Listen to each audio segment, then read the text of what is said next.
एकीकडे महाराष्ट्रात संपूर्ण महानगरपालिकेच्या निवडणुकीचा जल्लोष मतदान मोठ्या प्रमाणात होत असताना पिंपरी चिंचवडमध्ये दिव्यांग बांधव जे आहेत ते या ठिकाणी आयुक्तांना भेटायला आले. नेमकं काय झालंय आपण त्यांच्याच तोंडून जाणून घेऊया. त्यामध्ये दोन मुख्य अडचणी आहेत. एक तर जे दिव्यांग जे दृष्टी बांधव असतात त्यांना मतदान करताना एक ब्रेल मतपत्रिका दिली जाते. त्या मतपत्रिकेवरती त्या व्यक्तीचं नाव, त्या व्यक्तीचं चिन्ह कोणतं आहे आणि त्या व्यक्तीचा अनुक्रमांक किती आहे ते लिहिलेलं असतं. ती ब्रेल मतपत्रिका उपलब्ध न झाल्यामुळे कोणत्या व्यक्तीचा नेमका अनुक्रमांक किती आहे हे जाणून घेण्यास अडचणी निर्माण होत आहेत. दुसरी महत्वाची अडचण म्हणजे एकूण चार अ ब क ड असे 4 गट आहेत. तर 4 वेळा बटन दाबायचं आहे मतदान करण्यासाठी. तर त्यामध्ये अडचण अशी आहे की एका मशीनवरती अ ब क असे 3 गट आहे, म्हणजे 3 वेळा बटन दाबायचं आहे.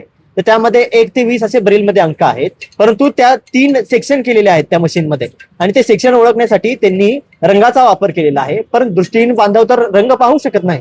अशा परिस्थितीमध्ये कोणता सेक्शन कधी संपला आणि दुसरा सेक्शन केव्हा सुरू झाला हे दृष्टीहीन व्यक्तीला ओळखण्यास अडचणी येत आहेत आणि त्यामुळे त्यांना योग्य व्यक्तीला मतदान आपण करू शकलो आहे का हे मुख्यतः सांगता येत नाहीये किंवा त्याला ते मतदान करता येत नाही. आता मी मतदान केलेलं आहे, परंतु मी नेमकं मला जर भारतीय जनता पार्टीला मत द्यायचं असेल तर मी नेमकं भारतीय जनता पार्टीलाच दिलंय की काँग्रेसला दिलंय हे मी स्वतः सांगू शकत नाही. बटन दाबलं असतानाही सांगू शकत नाहीये. याचं कारण असं आहे की तिथे 1 ते 20 ब्रेलमध्ये अंक आहेत, परंतु सेक्शन संपलेला समजला नसल्यामुळे पुढच्या सेक्शनचा समजा देवनागरी लिपीमध्ये, डोळस लिपीमध्ये समजा 1 अंक असेल, तर तिथे ब्रेल लिपीमध्ये जर 9 अंक असेल तर अशा वेळेस समजणार कसं की नेमका सेक्शन कुठे संपला आणि कुठे चालू झाला. काय सांगशील? सर, याच्यामध्ये कायदा केलेला आहे 2016ला. मुळात आतापर्यंत आपल्या महाराष्ट्र शासनात त्याची अंमलबजावणीच नव्हती. Rights of person with disability act 2016च्या कायद्यामध्ये दिव्यांगांना ऍक्सेस टू वोटिंग असं म्हणलेलं आहे, परंतु त्याची कुठेही अंमलबजावणी आता दिसून येत नाहीये. ही दुर्दैवाची बाब आहे. आणि दुसरी गोष्ट म्हणजे महाराष्ट्र विधानसभेचं ज्या वेळेला मतदान असतं किंवा लोकसभेचं असतं त्यावेळेला त्या ब्रेल मतपत्रिकेवरती अनुक्रमांक असतो, नाव असतं, त्या पक्षाचं चिन्ह असतं, या सगळ्या गोष्टी असतात आणि ते ब्रेल मतपत्रिका आणि मशीनवरचा अनुक्रमांक तो आम्हाला ब्रेल मतपत्रिका असल्यानंतर मॅच करता येतं.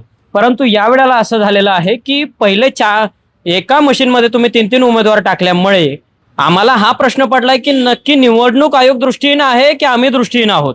एकंदरीत बघितलं काय सांगशील? त्यामुळे आम्हाला मतदानच करता आलेलं नाहीये, कारण आम्ही कुठल्या उमेदवाराला मत देत आहोत हेच आम्हाला जर कळत नसेल तर मग आम्ही वोटिंग करणार कसं? त्यामुळे आम्ही वोटिंगच करू शकलेलो नाहीये. निवडणूक आयोगाला ह्या गोष्टीकडे लक्ष देणं गांभीर्याने गरजेचं होतं, पण तसं झालेलं दिसत नाही. त्यामुळे येथील जे दिव्यांग जे बांधव आहेत ते या ठिकाणी आयुक्तांना येऊन त्यांची तक्रार मांडतायत. ते साधारणपणे 3000पेक्षाही जास्त दिव्यांग ह्या महानगरपालिकेच्या हद्दीत राहतात. ते मात्र निवडणुकीपासून वंचित राहतात, मतदानापासून वंचित राहतात. हे मात्र कुठेतरी लक्ष देण्यासारखी गोष्ट आहे असं म्हटलं तर वावगं ठरणार नाही. Sachin Chapalgaonkar, civic mirror, Pimpri Chinchwad.